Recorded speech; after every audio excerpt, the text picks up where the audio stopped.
Political বক্তব্য পরিষ্কার না করে দল করলে বেশি দূর আগাতে পারবেন না। এবং এই যে দল করবেন সেই দলের পলিটিক্যাল বক্তব্যে যে বয়ান আপনাদের ন্যারেটিভ থাকবে সেখানে কোনো সুবিধাবাদিতার আশ্রয় নেওয়ার সুযোগ নাই। আপনারা যদি এখন থেকে সুবিধাবাদিতার আশ্রয় নেন তাহলে যে মহান বিপ্লবের মাধ্যমে আপনারা দল প্রতিষ্ঠা করতে যাচ্ছেন সেই বিপ্লবকে অবমাননা করা হবে। দুর্ভাগ্যজনক ভাবে আমি দেখতে পাচ্ছি যে নতুন দল হওয়ার পর থেকে সেই দলের নেতাদের বক্তব্য বিবৃতির মধ্যে আমি প্রাসঙ্গিকতার অভাব দেখতে পাচ্ছি। এমনকি একজনের বিবৃতির সঙ্গে আরেকজনের বিবৃতির কিছুটা সাংঘর্ষিক দেখা যাচ্ছে। কাজে এটা খুব দুর্ভাগ্যজনক, কারণ আপনারা যারা নতুন দল করছেন তারা তরুণ বিপ্লবী, তাদের চিন্তার মধ্যে কোনো অস্পষ্টতা থাকা উচিত হবে না। আপনারা যেটা বিশ্বাস করবেন সেই বয়ান নিয়ে আপনারা এগিয়ে আসবেন। এখন আপনারা যদি সেই বয়ানের মধ্যে কোনো কারচুপির চেষ্টা করেন তাহলে মনে হবে যে বাংলাদেশে যে ট্র্যাডিশনাল রাজনীতি চলে আসছে গত 54-55 বছর ধরে এবং যার পরিণামে বাংলাদেশে ফ্যাসিবাদের উত্থান ঘটেছিল, আপনারা সেখান থেকে বের হতে পারেন নাই।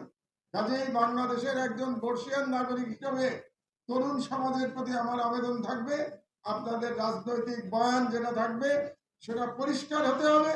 সেই ব্যাপারে কোনো কপটতার আশ্রয় আপনারা নেবেন না। যেটা বিশ্বাস করেন সেটা সাহস করে আপনাদেরকে বলতে হবে। আপনারা সবাইকে সন্তুষ্ট করবার চেষ্টা করবেন না। আমরা দেখতে পাচ্ছি যে সবাইকে সন্তুষ্ট করার একটা প্রচেষ্টা নতুন দলের মধ্যে দেখা যাচ্ছে, যেটা দুর্ভাগ্যজনক। 1 নম্বর। 2 নম্বর, আমরা রাষ্ট্রের সংস্কারের কথা বলছি। গত 7 মাস ধরে সংস্কারের কথা বলা হচ্ছে। প্রধান উপদেষ্টা বলেছেন সংস্কার সম্পন্ন হলে রাজনৈতিক দলগুলো যে সংস্কারে সম্মত হবে, ঐক্যমত্য পোষণ করবে, সেগুলো শেষ করে দিয়ে নির্বাচন হবে। খুব ভালো কথা। রাষ্ট্রের সংস্কার হলো, রাজনৈতিক দলের সংস্কারের খবর কি? আপনি রাষ্ট্রের সংস্কার করবেন, রাজনৈতিক দলের সংস্কার করবেন না, তাহলে যে বাংলাদেশ আমরা আশা করছি সেই বাংলাদেশ আমরা ফিরে পাবো না। আবারও নতুন করে এক ধরনের ফ্যাসিস্ট রাষ্ট্র ব্যবস্থার উত্থান ঘটবে যদি না রাজনৈতিক দলের মধ্যে সংস্কার করা হয়। এবং প্রথম যে দলের মধ্যে সংস্কার করতে হবে সেটা আওয়ামী লীগ। আওয়ামী লীগ কেন বলছি? আওয়ামী লীগ কেন বলছি? কারণ একটা বক্তব্য আসছে যে ইনক্লুসিভ ইলেকশন করতে হলে আওয়ামী লীগকে নিয়ে ইলেকশন করতে হবে। এই বক্তব্য দেশি অ্যানালিস্ট তারা দিচ্ছেন, বিদেশিরা দিচ্ছেন যে free fair and inclusive election, তার মানে আওয়ামী লীগকে সাথে নিয়ে ইলেকশন। আওয়ামী লীগকে সাথে নিয়ে ইলেকশন করবেন আপনারা। যে আওয়ামী লীগ 15 বছর ধরে ফ্যাসিবাদী শাসন ব্যবস্থা কায়েম করেছিল বাংলাদেশের উপরে, সেই আওয়ামী লীগ, যে আওয়ামী লীগ বাংলাদেশের সার্বভৌমত্ব দিল্লির কাছে বিকিয়ে দিয়েছিল, সেই আওয়ামী লীগ, যে আওয়ামী লীগ মহান জুলাই বিপ্লবে প্রায় 1600 তরুণ ছাত্র ছাত্রীকে হত্যা করেছে, সেই আওয়ামী লীগকে আপনি পুনর্বাসন করে কি রাজনীতির দিকে যাবেন? এটার প্রশ্ন উঠতে পারে না বিপ্লবোত্তর বাংলাদেশে। বিপ্লবোত্তর বাংলাদেশে আওয়ামী লীগকে যদি রাজনীতি করতে হয় তাহলে সংস্কার সম্পন্ন করে তাকে রাজনীতি করতে হবে।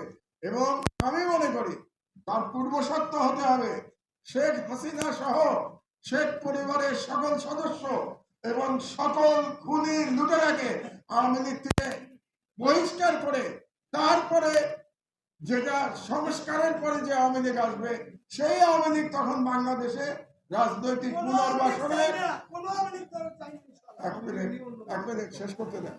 কাজেই পুনর্বাসন করতে হলে আওয়ামী লীগের মধ্যে এই এই এই সংস্কার হতে হবে। কাজে আওয়ামী লীগের যদি সাহস থাকে কিংবা আওয়ামী লীগকে যারা পুনর্বাসন করতে চান তাদের প্রথমেই বলতে হবে যে শেখ হাসিনা সহ শেখ পরিবার এবং সকল খুনি লুটেরা তাদেরকে তাদের দল থেকে বহিষ্কার করতে হবে, তাদের বিচার সম্পন্ন করতে হবে। তারপরে প্রশ্ন উঠবে জনগণ ওই আওয়ামী লীগকে রাজনীতিতে অংশগ্রহণ করতে দেবে কি দেবে না। তার আগ পর্যন্ত এই সংস্কার হওয়া এবং এই বিচার হওয়ার আগ পর্যন্ত আওয়ামী লীগকে বাংলাদেশের রাজনীতিতে পুনর্বাসনের সুযোগ দেওয়ার কোনো প্রশ্ন উঠতে পারে না। এটাই আমাদের অবস্থান হওয়া উচিত এবং এটা আপনাদেরকে বুঝতে হবে। আপনারা তরুণ, শুধু আবেগের বশবর্তী হয়ে কথা বললে হবে না। আপনাদেরকে আন্তর্জাতিক চাপ মোকাবেলা করতে হবে। আন্তর্জাতিক ভাবে আপনাদের উপরে চাপ আসবে আওয়ামী লীগকে নির্বাচনে নিয়ে আসার জন্য। সেই কারণে আপনাদের স্ট্র্যাটেজি ঠিক করতে হবে, এটা কিভাবে আপনারা মোকাবেলা করবেন। আপনারা দেখতে পাচ্ছেন বাংলাদেশের বিরুদ্ধে কিভাবে অপপ্রচার চলছে। আপনারা দেখেছেন গতকাল তুলসী গাবার বাংলাদেশ সম্পর্কে অত্যন্ত আপত্তিজনক কথা বলেছে ভারতে বসে থেকে, এবং তার প্রতিবাদ এই সরকার থেকে করা হয়েছে। কিন্তু শুধু প্রতিবাদ করাই যথেষ্ট না, আপনাদেরকে বুঝতে হবে যে এই ষড়যন্ত্রকে মোকাবেলা করতে হলে আমাদেরকে খুব পরিষ্কার স্ট্র্যাটেজি নিয়ে জিওপলিটিক্যাল চ্যালেঞ্জ মোকাবেলা করতে হবে।